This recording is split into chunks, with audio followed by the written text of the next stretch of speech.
Este é o programa Em Discussão aqui na Rede Alesp. Hoje vamos falar de estética aliada à saúde. Aqui nos estúdios da Rede Alesp, meu convidado é o Dr. Diego Guirra, que é cirurgião dentista. Doutor, seja bem-vindo à Rede Alesp. Muito obrigado por ter comparecido. Vamos falar um pouquinho de estética aliada à saúde. Doutor, a cada dia cresce procura e tratamento no seu consultório de pessoas que têm essa consciência de cuidar da saúde e não só pensar na estética?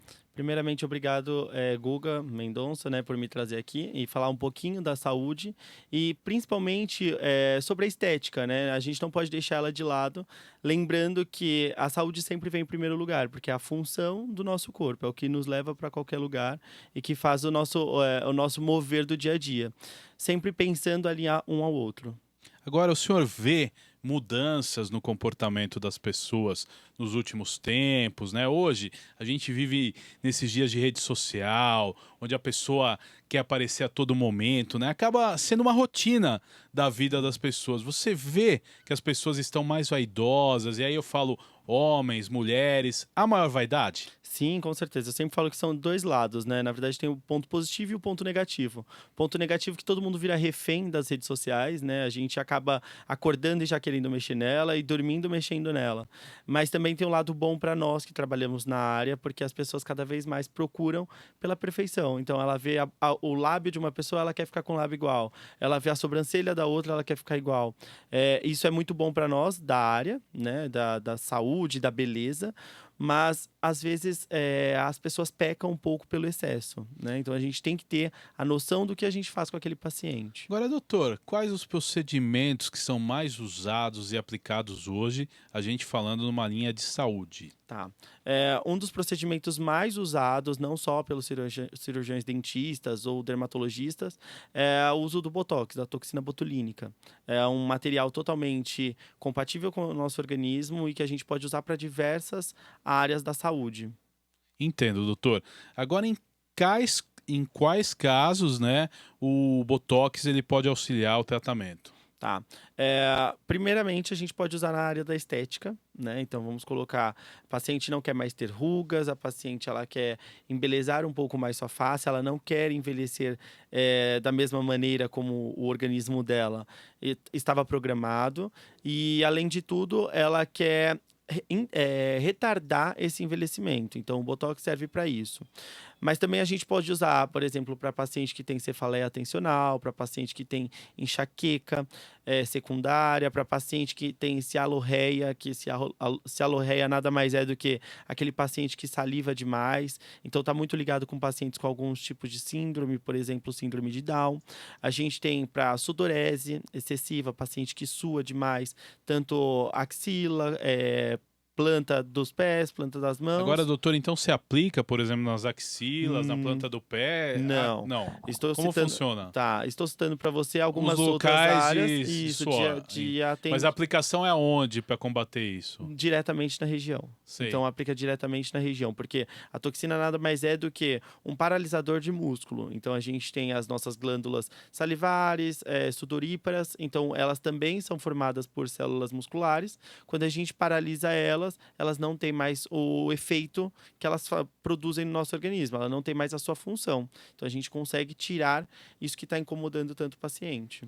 Agora, doutor, um aspecto importante na minha visão, o Botox ele é usado também para combater a paralisia facial, né? Como Sim. funciona esse processo? Sim, muito legal falar disso, porque a gente já falou em outras entrevistas sobre isso.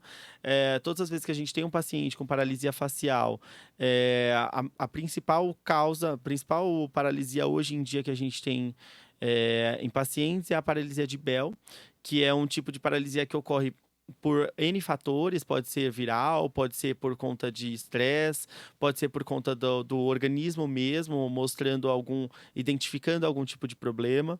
E quando a gente aplica a toxina aliada a outras medicações, a gente consegue paralisar a musculatura que está hipercinética, que está funcionando demais e faz com que a outra área que está paralisada, ela volte a trabalhar.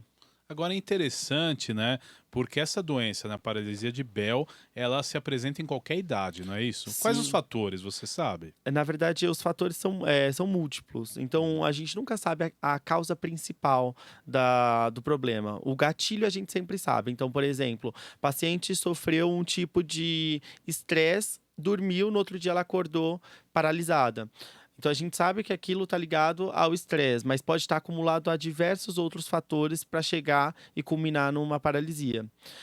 Além disso, a paralisia de Bell, quando a gente fala dela, a gente sabe que existe N tratamentos multidisciplinares, não só comigo, mas usando fisioterapeuta junto, usando um médico que vai receitar as medicações corretas para ela, para a gente conseguir alinhar tudo e tratar da melhor forma e a paciente voltar sem nenhum tipo de sequela. Ou seja, uma equipe multidisciplinar, né, para trabalhar para que o paciente não tenha sequela, é Sim, isso? com certeza. Não dá pra gente trabalhar sozinho, Entendo. em relação a isso. Seria muito egoísta da minha parte falar Sim. que eu vou resolver tudo. E o fator auxiliar na questão do pós-operatório, como pode funcionar o Botox? Tá, e quando a gente fala do pós-operatório em relação ao Botox, a gente relaxa as musculaturas e faz com que aquela contração toda que estava trabalhando ali no local, a gente tenha um bom resultado. Por exemplo, na odontologia em si, a gente tem um paciente que fez prótese total com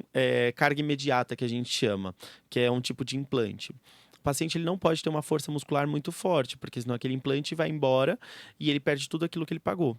Então a gente aplica toxina nas musculaturas da face, relaxa essa musculatura e faz com que aquela prótese se encaixe, aquele implante se adapte na região e a gente consiga ter quase 100% de melhora para o paciente e um resultado eficaz. Agora é muito interessante, doutor, a gente também citar nesse caso, existem algumas situações onde a cirurgia pode ser evitada com o uso do Botox? Na verdade, assim, hoje em dia caiu muito o fato da estética, né? Então, quando a gente fala da cirurgia estética, por exemplo, um lifting facial, hoje tem diminuído bastante a procura dele, porque a gente consegue tratar com outros procedimentos, como botox, como preenchimento, como fio de sustentação.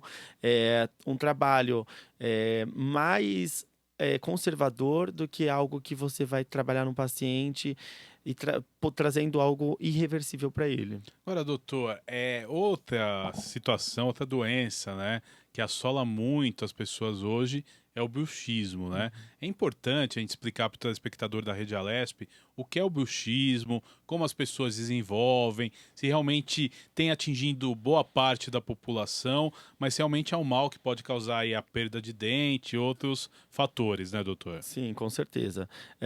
Essa é uma doença, né, que as pessoas, que quase 90%, né, da população tem, e muita gente nem sabe que existe, pelo fato de ser à noite. Então você está dormindo, você não sabe o que está acontecendo Sim. com você.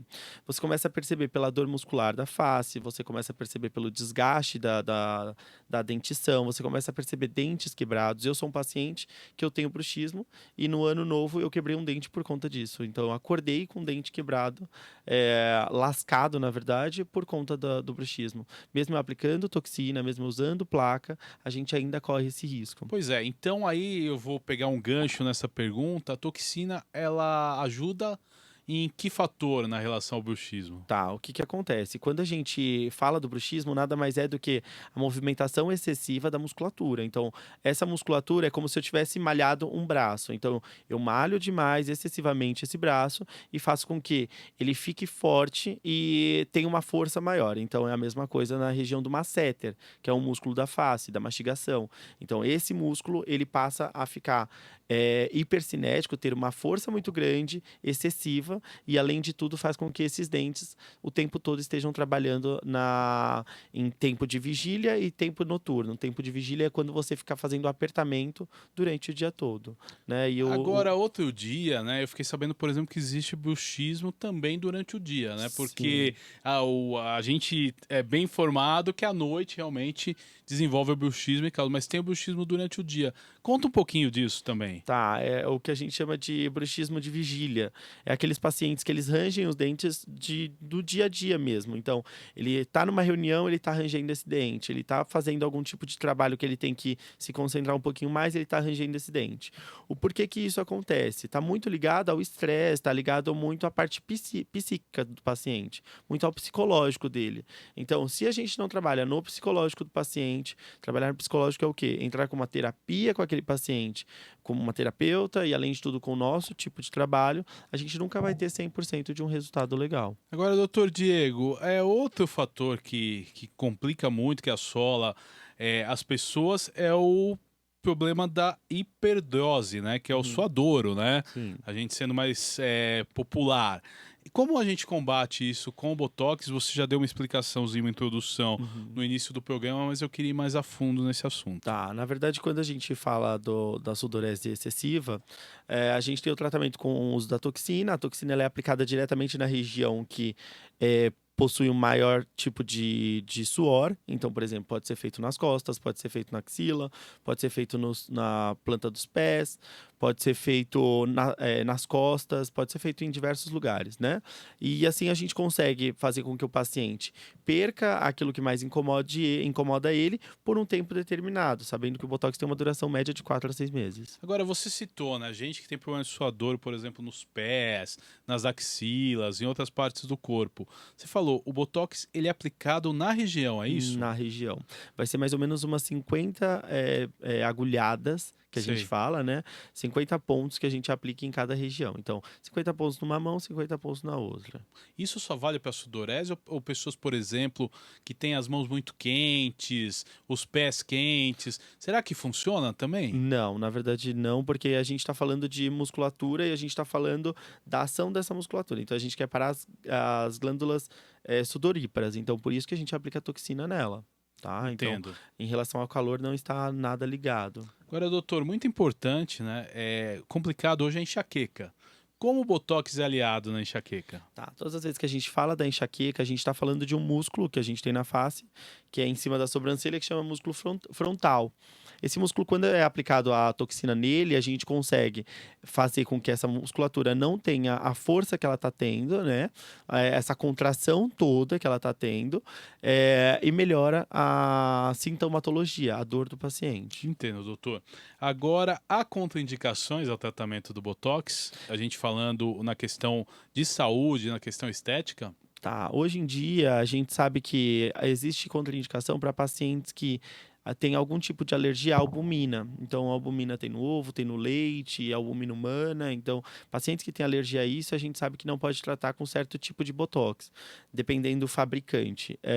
E também a gente não trabalha com mulheres grávidas, né? Mulheres grávidas e lactantes. Entendo. Mesmo não sendo um risco para elas após o terceiro mês de gestação, mas a gente tenta evitar, porque a mulher grávida está num período que é de risco, é um período também complicado para ela. Agora, qual que é o período, né, se eu posso dizer, de validade de uma aplicação de Botox? Quando eu devo repetir?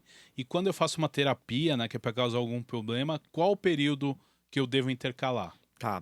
Todas as vezes que a gente fala do uso da toxina, a gente sabe que ela vai ter um efeito de 4 a 6 meses. Isso vem direto do fabricante pra gente. A gente não tem como estender ou diminuir essa quantidade de tempo. Por que que a gente não pode ficar por muito tempo paralisado? Porque é músculo. O músculo atrofia se ele ficar por E muito tempo você não paralisado. pode repetir, então, por exemplo. Eu posso sim. Porque o tempo de ação dele, paralisando totalmente a inervação, é durante 8 semanas. Após isso, já tem um brotamento novo, Entendi. um brotamento de novos terminais nervosos. Então, aí a musculatura começa a voltar a trabalhar. O Botox, ele pode ajudar também quem tem problemas em bexiga hiperativa, por exemplo? Pode sim. Mas aí, na verdade, vai ter que procurar um especialista na área. Entendo, entendo. Quer dizer, o aplicador, o dentista, a Sim. pessoa que faz a aplicação, ela não pode orientar nesse caso. Aí é um É, urologista. isso, porque o que acontece? Quando a gente fala de qualquer tipo de musculatura, a toxina ela consegue trabalhar tranquilamente. Então, uma bexiga que está trabalhando demais, aplicando toxina, a gente consegue relaxar um pouco essa musculatura e fazer com que ela não trabalhe com tanto. Agora, quais outras técnicas de estética que são aliadas aí à saúde hoje? Tá, então a gente tem o fator de fios de sustentação, que a gente consegue trabalhar melhorando flacidez da pele do paciente e qualidade produzindo colágeno para aquele paciente. A gente consegue também trabalhar com os tipos de preenchedores quando a gente tem um paciente que tem uma assimetria de face, então tem uma face um lado menor do que o outro, ou até mesmo com trabalhos diferentes, né? Então, um lado trabalhou mais do que o outro e aí causa uma assimetria dela. Então, a gente consegue trabalhar também com os de preenchedores, com os de bioestimuladores de colágeno, trazendo volume novamente. Agora, doutor, eles vieram realmente para substituir a cirurgia plástica? Eles conseguem, vamos dizer, evitar uma cirurgia plástica? Ou é um procedimento auxiliar? Como funciona? Tá, na verdade, a gente sempre fala que qualquer tipo de procedimento estético invasivo, igual o que a gente faz, ele nunca vai substituir uma cirurgia plástica para certos pacientes. Então, a gente consegue trabalhar num paciente que ele está na idade de 30 anos, até uns 50, 60 anos, retardando o uso da cirurgia, né? Então, tem pacientes que chegam para a gente com 70, 80 anos, que a gente consegue melhorar aquela face, mas não consegue chegar naquilo que ele quer. Então, a gente acaba aliando junto com uma cirurgia, né? Mas a gente diminui bastante esses casos. Agora, doutor, outro fator importante, as pessoas que exageram na aplicação, que acabam, né, ficando até com algumas deformações. Como pode ser evitado isso? Onde a pessoa ela pega a orientação de saber, ó, aqui é o limite, entendeu? Porque às vezes a pessoa aplicou tanto, né, que ela fica inchada, perde o contorno do rosto, né? Como isso pode ser evitado, doutor? Na verdade, quem tem muito a ver com isso é a pessoa quem faz. Então, está muito ligado ao profissional. No nosso consultório, a gente tem sempre o bom senso de falar para o paciente que a partir dali não tem mais o que fazer. A partir dali eu não posso mais trabalhar. Querendo ou não, eu assino o rosto do paciente. Então é legal, porque ele anda na rua, uma pessoa gosta, ela me indica. Se ele não está mais tão legal, se o rosto dele não está mais tão bonito, as pessoas vão perguntar e as pessoas não vão vir mais comigo. Correto, eu acho que dá uma propaganda negativa pro profissional, né? Com certeza. E, na verdade, a estética, ela está muito ligada a essa parte negativa. Então, a gente está tentando mudar cada vez mais esse padrão, porque as pessoas, elas têm medo de fazer, elas acham que vão transformar a face dela e nunca mais vai ser a mesma. Então, existem diversos fatores que a gente tem que quebrar, diversas barreiras que a gente tem que quebrar para se posicionar em relação à sociedade e sobre o nosso trabalho. Agora, doutor Diego, é importante a gente esclarecer para o telespectador da Rede Alesp quais os profissionais que estão habilitados a fazer esse procedimento estético. Porque acho que hoje, né, é importante a gente esclarecer, é bom ter cuidado, né? Porque às vezes as pessoas podem ter acesso a substâncias aí por um mercado paralelo e tudo mais, e na hora H o cliente pode se iludir até com uma promoção, com um preço, né, um pouco menor no mercado. Então, qual a orientação que a gente dá para o telespectador ligado aqui na Rede Alesp? Todas as vezes que a gente fala sobre os profissionais, a gente percebe que o ramo de profissionais na área está crescendo cada vez mais, né? Mas até agora, quem está legalizado para trabalho, então, são os médicos, os dentistas, são os biomédicos e os farmacêuticos. Agora, doutor, você já ouviu casos, né, de aplicação do tratamento de Botox na rede pública? Por enquanto ainda não, a não ser para tratamentos, por exemplo, de síndromes. Então, é muito burocrático, a pessoa tem que trabalhar muito para chegar e conseguir aquele tipo de tratamento, mas 1% da população que consegue isso na rede pública. Entendo. Doutor Diego, eu quero agradecer a sua participação Obrigado aqui no você. programa Em Discussão. Você está convidado aí para participar conosco mais vezes, tá Muito certo? obrigado, muito obrigado. Este foi o programa Em Discussão de hoje. Falamos da estética aliada à saúde. Você pode ver e rever este e outros programas em nosso canal no YouTube. Até nosso próximo encontro. Valeu!